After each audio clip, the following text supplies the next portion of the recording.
Okay, everyone. Hello. Welcome to the March ICPAE webinar.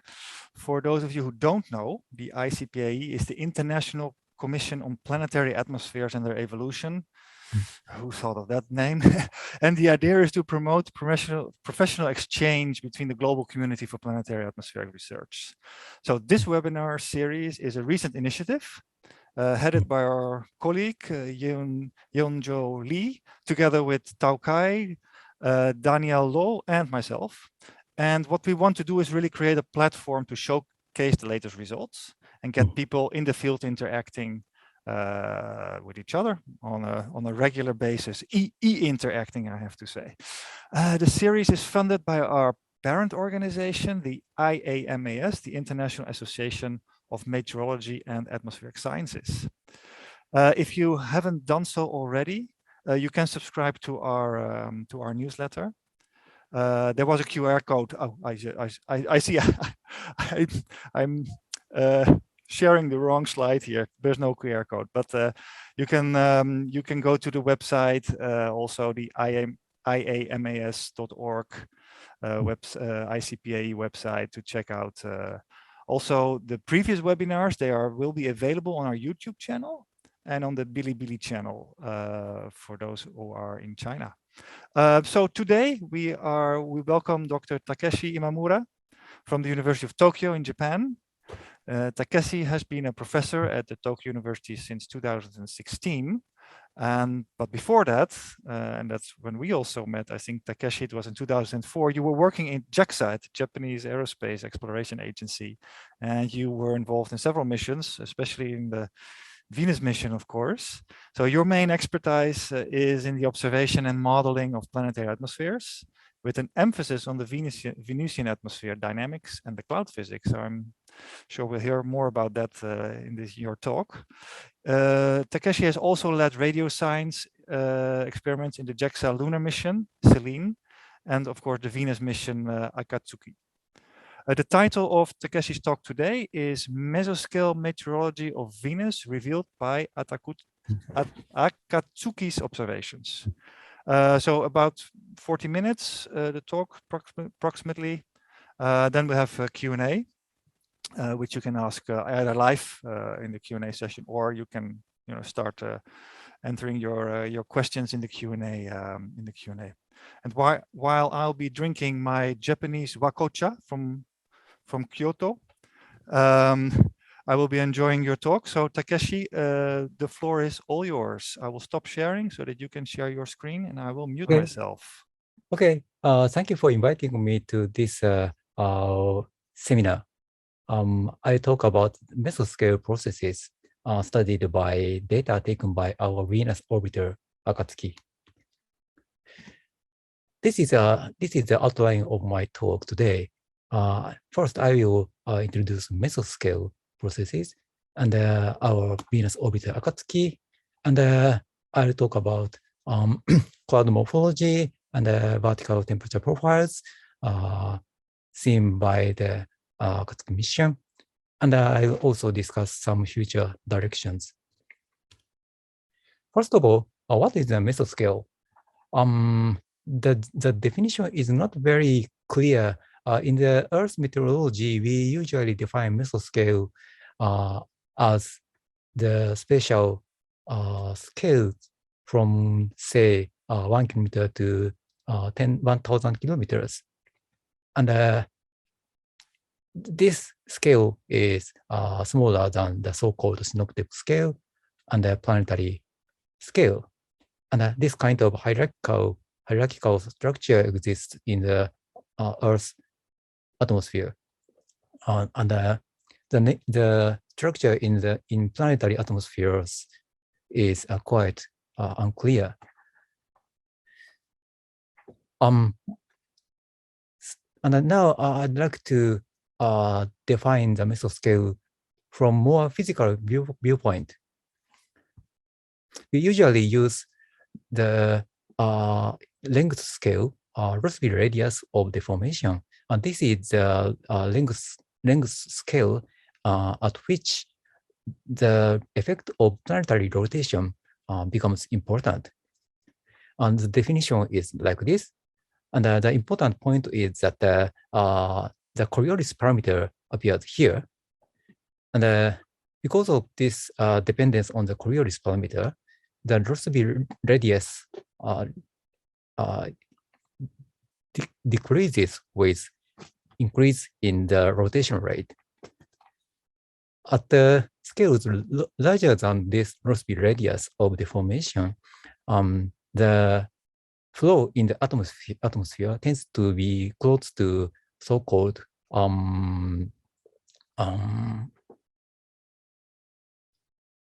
excuse me.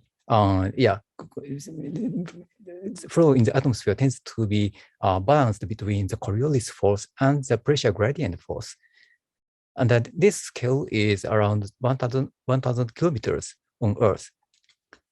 So, and the synoptic scale is usually defined as the scale larger than this Rossby radius, and the mesoscale is smaller than this. On Venus, the definition of this Rossby radius of the formation is a little bit unclear because as you know, the rotation of the planet is quite slow. And so then formally the Coriolis parameter is quite small, but the atmosphere of Venus is rotating very fast. It rotates around the planet in 4 days. So this fast wind called superrotation takes the place of the planetary rotation. Then in the coordinate system moving with this superrotation, Coriolis force like effect exists in the atmosphere. And then in this case, the Rossby radius is around 4,000 kilometers.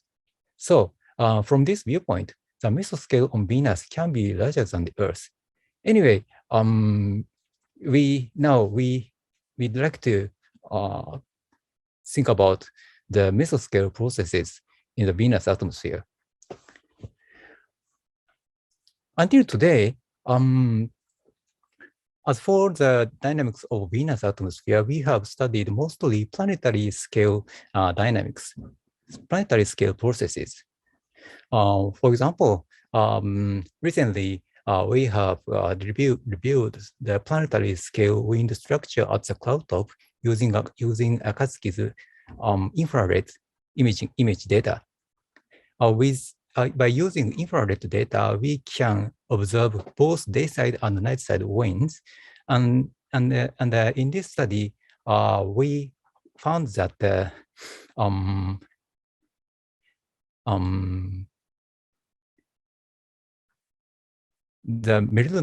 direction of the meridional wind is opposite between dayside and the night side, and such a striking local time dependence exists at the cloud top of Venus.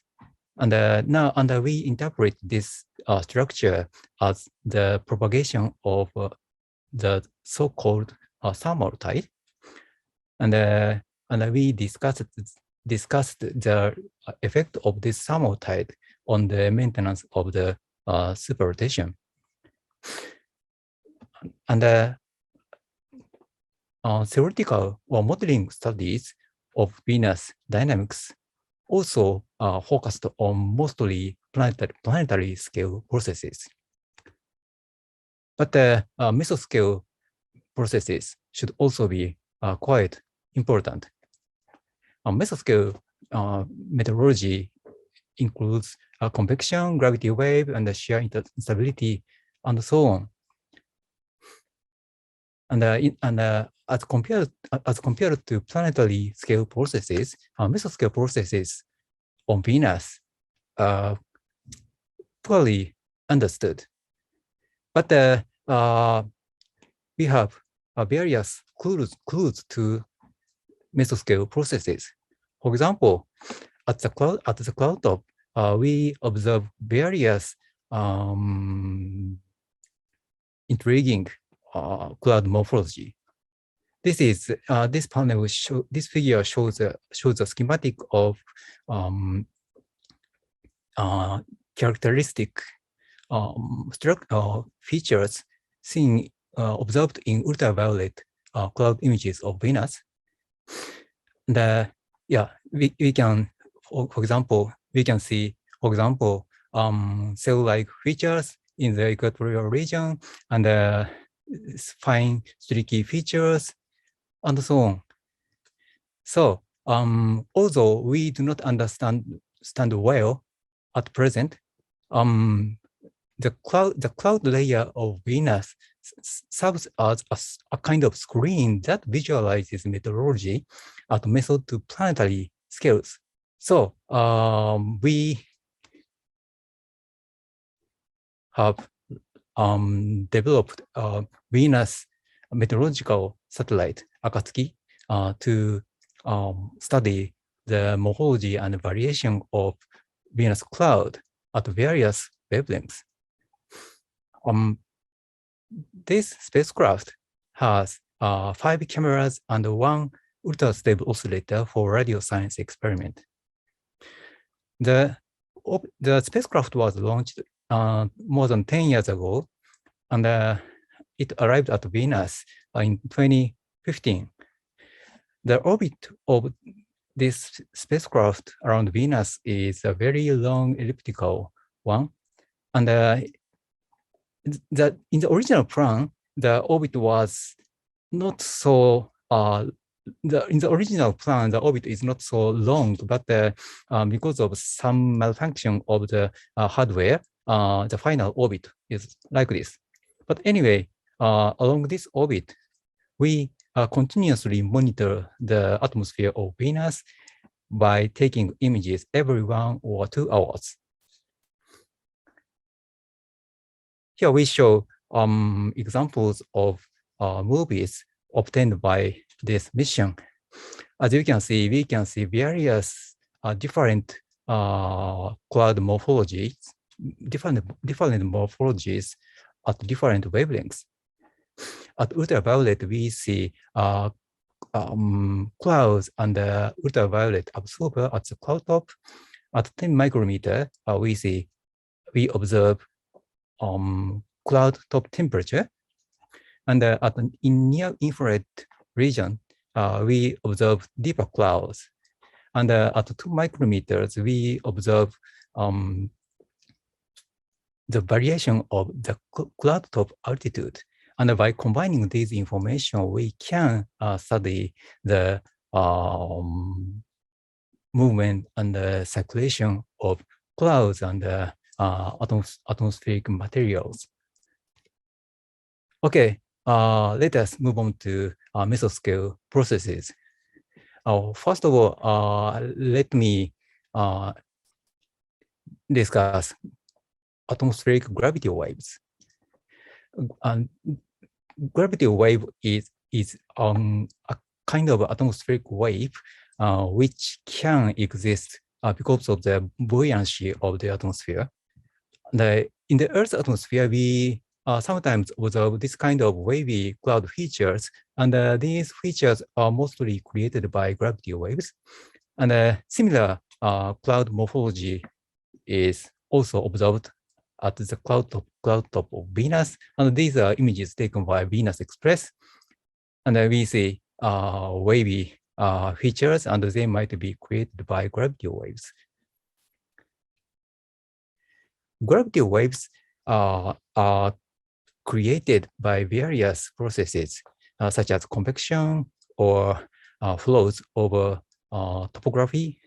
And from such wave sources, generally speaking, gravity waves and acoustic waves are created. And here we focus on gravity waves. And the gravity wave is a transverse wave, and it transports both energy and momentum. And while vertically propagating, while upwardly propagating, the amplitude of gravity waves tends to increase with height, and at some altitude level, they sometimes reach a critical amplitude, and then breaking of waves occurs because of the convective instability. And this process creates turbulence in the atmosphere and also causes acceleration of the background mean wind. And these processes caused by gravity waves can play crucial roles in the development of planetary scale structures of planetary atmospheres. For example, in the Earth's middle atmosphere, it is well known that gravity waves can drive meridional circulation through the deposition of momentum. The concept is like this. When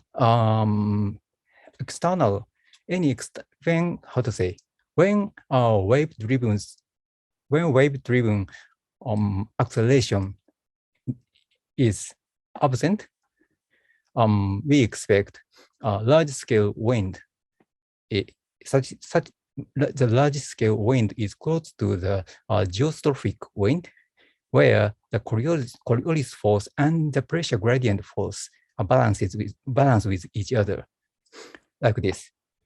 But when waves propagate from below and deposit momentum in this direction, the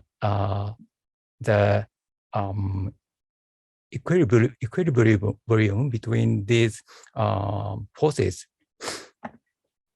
leads to a little bit tilted wind velocity vector, and this causes the meridional circulation, north-south circulation. And this kind of meridional circulation is called wave-driven meridional circulation. And this is the main mechanism of the circulation in the Earth's middle atmosphere. The situation in Venus atmosphere is unknown today, but gravity waves are potentially important in driving the meridional circulation, for example.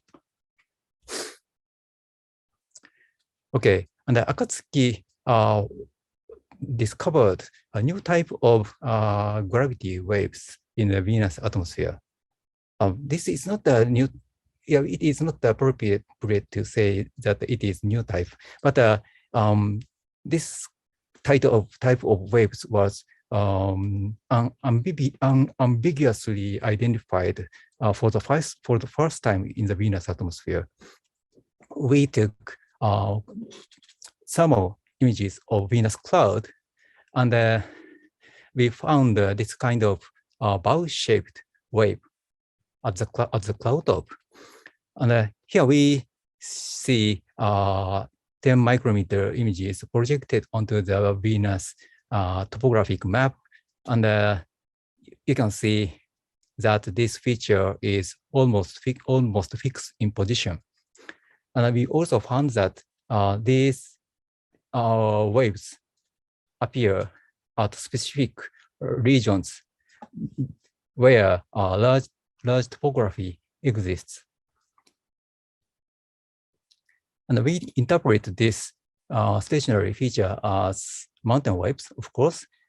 And these are simulated images. And according to the simulation, winds blowing over topography creates a wave, and then they propagate upward to create bowl-shaped features. And the existence of such bowl-shaped feature or stationary features at the cloud top suggests that westward superrotational wind exists also near the surface. This is a rather strong constraint on the dynamics of the lower atmosphere of Venus.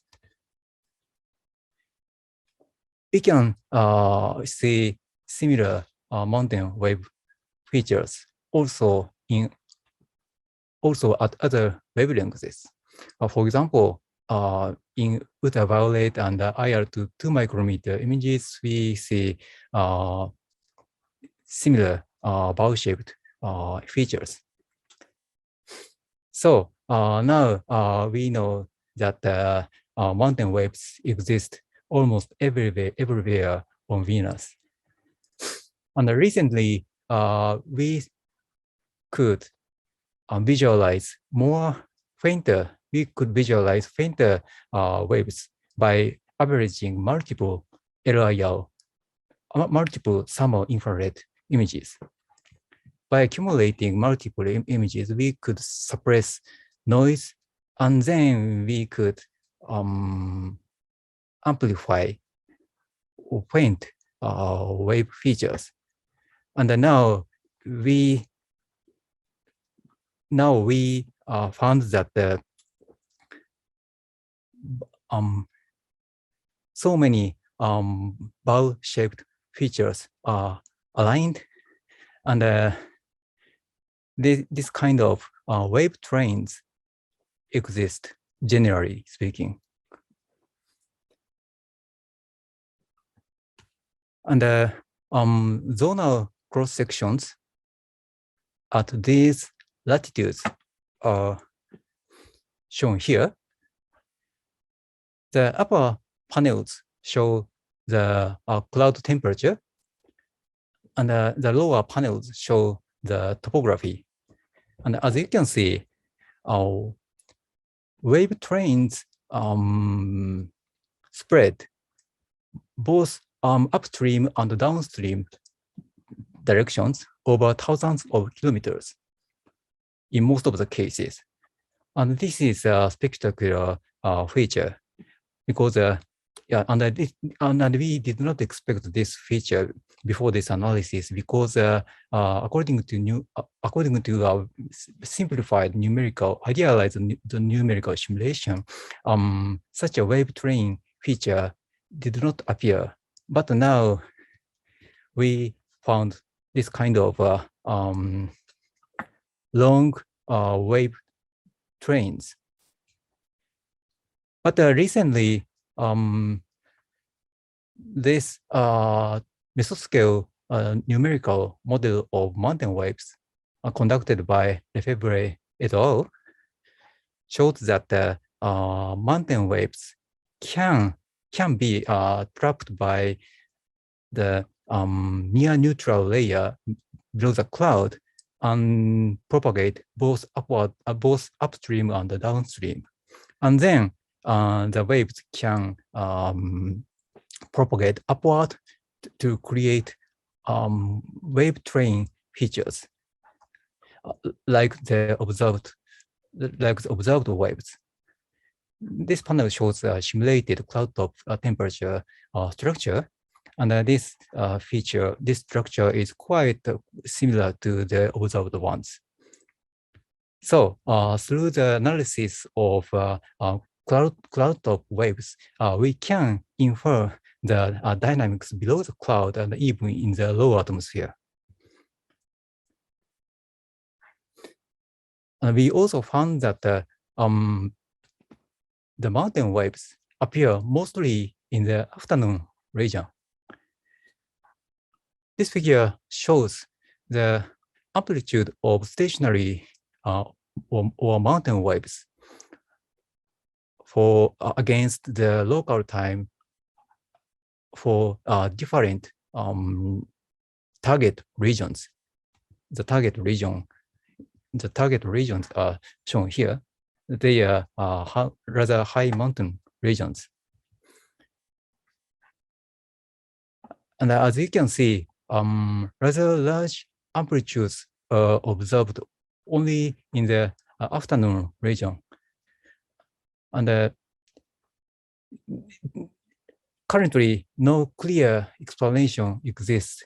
But Navarro et al., based on their Venus GCM, suggests that this diurnal variation, this local time dependence can be explained by the diurnal variation of the static stability and the zonal wind speed near the surface. This is one possibility. But anyway, from the analysis and the modeling of mountain waves at the cloud top, we can even study the dynamics very near the surface. And such a mountain wave generation should influence on the angular momentum exchange between the atmosphere and the solid planet. And this is an important topic for future work. Okay. Next, let me discuss stellar or turbulent features at the cloud top. It has been well known that we observe turbulent or cell-like features in the equatorial region in ultraviolet images. But the origin of these structures has been quite unclear. Apparently, they look like convection cells, but we should also notice that the static stability in this height region around the cloud top is basically positive. The atmosphere is basically statically stable. So vertical convection is rather unlikely.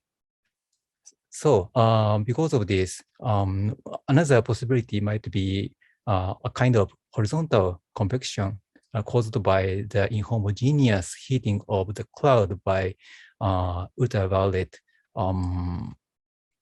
dark material.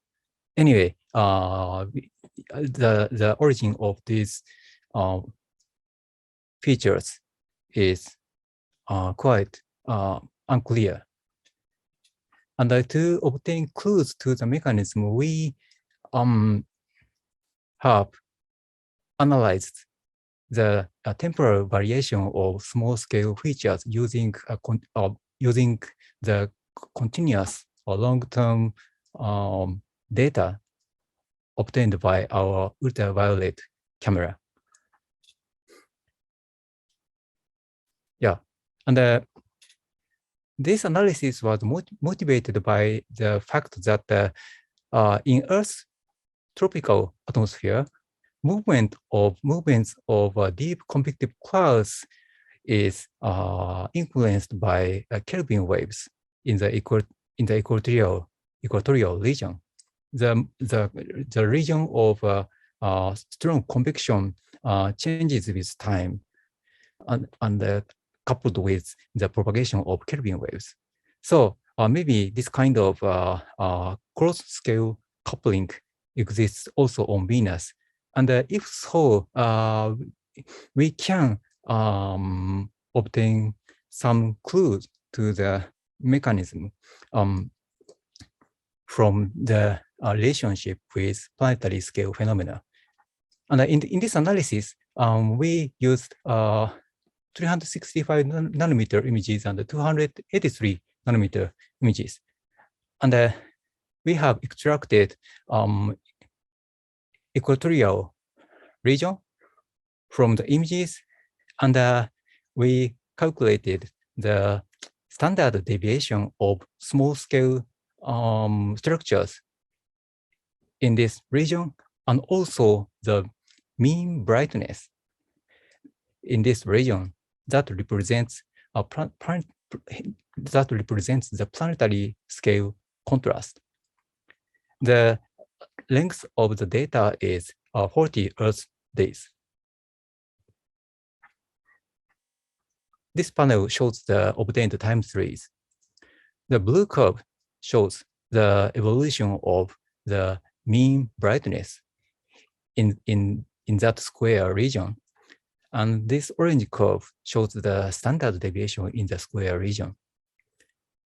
And as you can see, both the mean brightness and the standard deviation change with time with typical periods of 4 to 5 days. As you can see, the mean brightness changes like this almost periodically, and the standard deviation also changes. And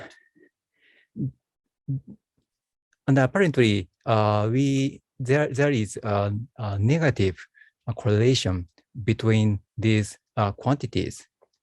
And actually, we calculate the calculated correlation coefficient between these quantities is minus 0.46. I forgot to explain this. Yeah, the standard deviation changes like this. And when the standard deviation is rather large, the image, the extracted image is like this. And when the standard deviation is small, the square image looks like this. So as you can see, the small scale contrast changes a lot between these periods. And so we discovered for the first time the standard deviation of small scale contrast changes with time a lot. And then the variation has a typical time scale of 4 to 5 days. These are the spectra of the time series. Yeah, there are peaks at 4 and 5 days. And what is the origin of these periodicities? And the answer is that they might be created by planetary scale waves. And we already know that in the Venus atmosphere, there are planetary scale waves having periods of 4 days and approximately 4 days and 5 days and 4 days. The 5-day wave is considered as a planetary scale Rossby wave that may have this kind of structure. And the 4-day wave will be a Kelvin wave concentrated in the equatorial region. And so now we conclude that the small scale ultraviolet contrast that has been known to exist from pioneer Venus era modulated by planetary scale waves. And the negative correlation implies that the mesoscale motions that are responsible for the small scale contrast are enhanced by solar heating because for example, when the mean brightness drops, the heating of the cloud should increase. And then standard deviation becomes larger. And this means that solar heating of the cloud powers the generation of small scale contrast. And currently, we do not know what kind of mesoscale motion is driven by this heating. But anyway, solar heating at the cloud top should be a driver of this mesoscale process.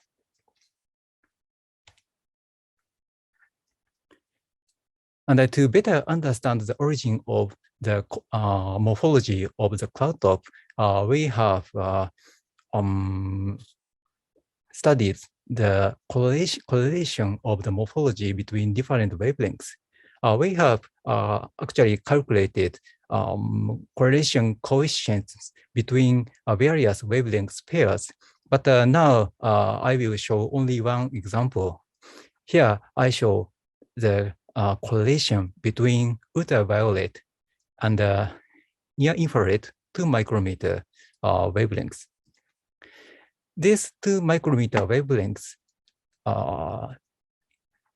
reflects the variation of the cloud top variation because at this wavelength, the absorption by carbon dioxide dominates, and then a change of the cloud top altitude changes the amount of CO2 absorption above the cloud top. So dark clouds means low clouds. The dark region corresponds to low clouds, and the bright region corresponds to high clouds. And then the method is like this: by preparing 2 images from these 2 wavelengths, we calculate the correlation coefficient between between these sub-images, and then the correlation coefficient is plotted on the correlation coefficient map. And by moving these sub-images, we can create map of the correlation coefficient. Yeah, these are examples. Yeah. This is high-pass filtered 2 micrometer images, and this is a 365 nanometer image. And the correlation coefficient map is shown here. And here we show 2 examples. And in both of these examples, negative correlation between these wavelengths is clearly observed. And this means that the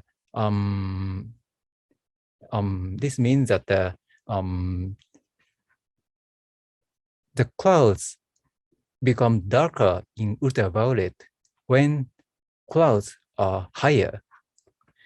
And considering that UV absorbers are thought to exist mostly below the cloud top, we usually consider like this based on the previous observations. We conclude that the upwelling, for example, an upwelling of air parcel brings UV absorbers up to the cloud, and then simultaneously cloud top altitude is elevated. And this kind of simultaneous vertical movement of clouds and UV absorber occurs in the Venus upper cloud region. This is our finding. So through this kind of analysis, through kind of multi-wavelength analysis, we can study more about the origin of mesoscale morphology and the role of mesoscale processes in the transport of material across the cloud layer. Okay, and now I move on to the topics related to the vertical structure using radio occultation data. Radio occultation is a technique to observe the detailed vertical structure of the atmosphere. A radio wave is transmitted from the spacecraft and reaches a ground station after bending in the atmosphere. And during the movement of the spacecraft, we continuously observe the frequency change with time, and then we can retrieve the vertical profile of the refractive index of the atmosphere, and then the temperature and pressure profiles. These are examples of the temperature profile obtained by the Akatsuki mission. And we observe a characteristic temperature structure at each altitude. For example, in this height region, the temperature structure is quite, how to say, flat, and yeah, and there is no fluctuation. There is no small scale structures, and this feature is interpreted as strong mixing by convection. And in this height region, we always see fine wavy features that might be created by gravity waves. And in this, in the following results, we have applied rather new analysis method called full spectral inversion. Radio occultation usually achieves a rather high vertical resolution of 5 meters or so. But with this method, we can achieve even 1 meter vertical resolution. The concept is like this.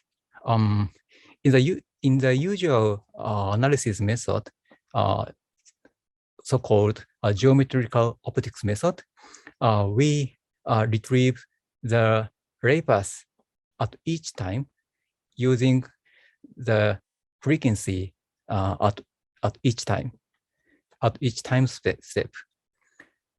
But in this case, the vertical resolution is limited by the width of the radio ray path, which is around 5 meters or 1 kilometer or so. But with FSI, full spectrum inversion, we analyze the whole phase time series at once to obtain the vertical structure. And this method allows a much higher vertical resolution. Here I show examples. The green curve is the temperature profile from the conventional geometrical optics method, and the black curve is from FSI. We see finer structures in the FSI derived temperature profile. And the difference is more clear in the static stability profile. In the geometrical optics method, that we see some structures, but the structure is rather smooth. And in the FSI profile, we see much finer structures. And around here, we see we successfully observe very short vertical wavelengths waves here. And what is important in these profiles is that we frequently observe very thin near neutral layers. The neutral layer means that there is a small scale turbulence in the atmosphere.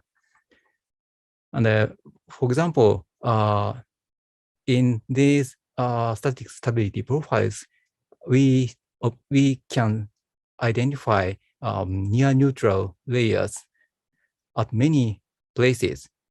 This profile shows the static stability profile, and the zero static stability means a neutral stratification. And this feature means that wave breaking, probably this feature means that breaking of short vertical wavelengths gravity waves occur everywhere in the Venus atmosphere. And we can also infer that such waves reach critical amplitude, and then their amplitudes are limited by convective instability threshold. And such a condition is called saturation. And in the middle atmosphere dynamics of Earth, we usually understand saturation like this. Each monochromatic wave does not reach saturation amplitude. And we usually have multiple wave packets with different wavelengths at the same time, and they are superposed. And then the superposition of these multiple waves creates critical amplitudes at some locations, and then wave breaking occurs and saturation occurs. And this gravity wave saturation concept is widely accepted in the middle atmosphere dynamics of Earth. And in this case, we also expect that the vertical wave number spectra of the temperature follows this kind of -3 power law with respect to the vertical wave number. I'll not go into the detail now, but we are interested in whether this basic concept developed in the Earth meteorology also applies to the Venus atmosphere. And for this purpose, we have extracted individual wave packets from the radio occultation data obtained by FSI method. Yeah, in this wavelet spectrum, we can identify individual wave packets everywhere. And then we have calculated. Takeshi, maybe a few more minutes. Don't we have okay. Questions? Yeah, please. Okay. Okay. Thank you. Okay. Then from such analysis, we have created the vertical wave number dependence of the power of the wave packets, and the result shows that the wave number dependence closely follows the gravity wave saturation model, and this implies that the gravity waves in the Venus atmosphere is saturating everywhere, and they are generating turbulence and providing momentum to the background atmosphere. Okay, let me skip some details results. Okay. But let me briefly mention that these short vertical wavelengths waves will not be caused by mountain waves that was mentioned before, because mountain waves in the Venus atmosphere should have very long vertical wavelengths.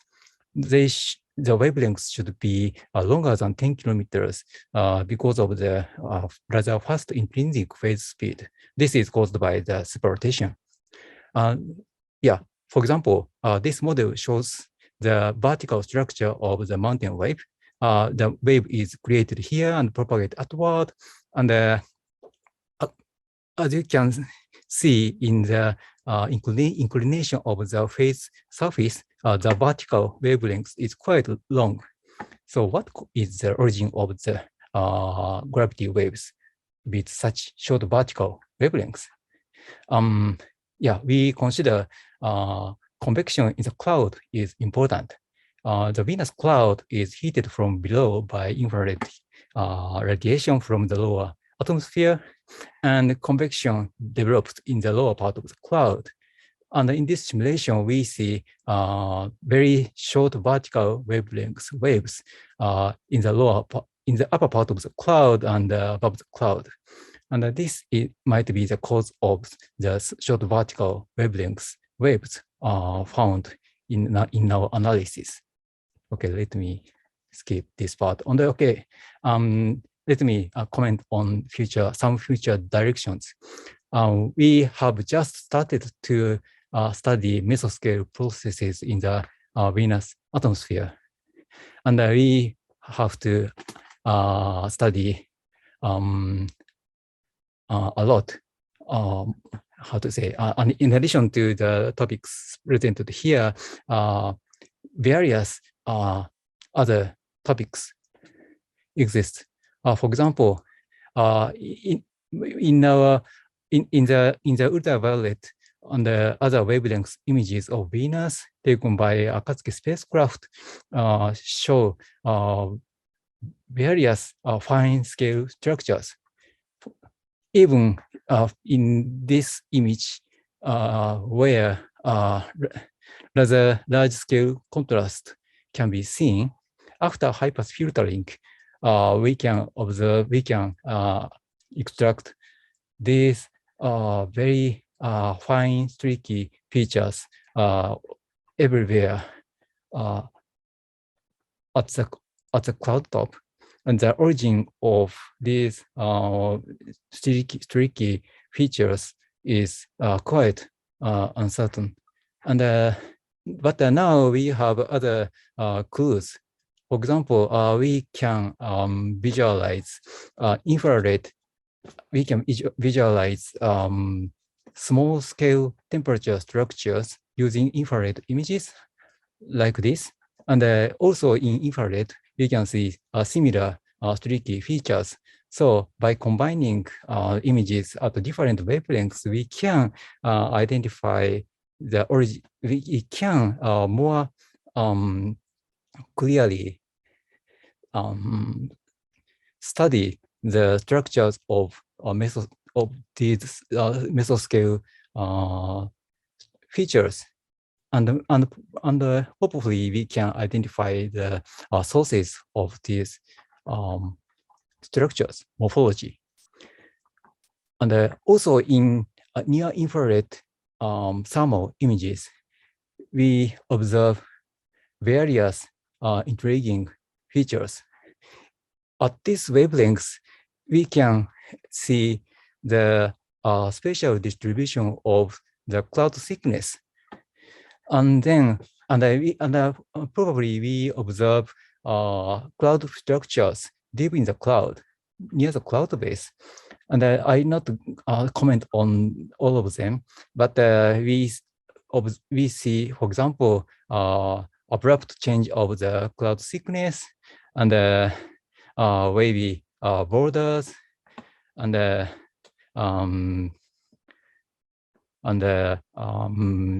shear instability-like structures, and so on. And the mechanism of most of these features are still unknown. And we just started to study the processes.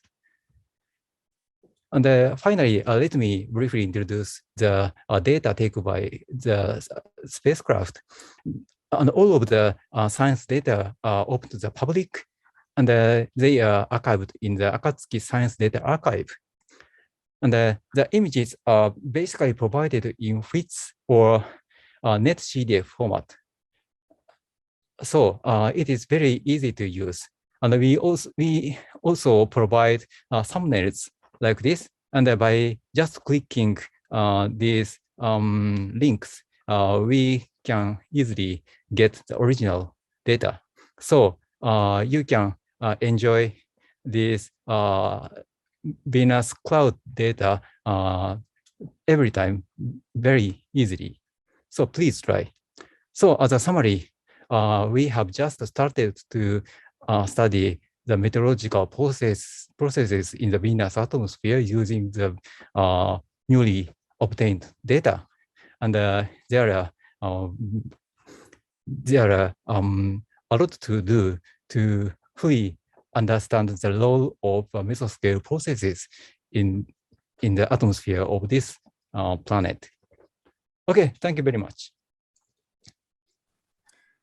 Thank you so much, Takeshi. Thank you so much for this beautiful presentation with a lot of results, a lot of new science there. Okay, I will stop the recording now.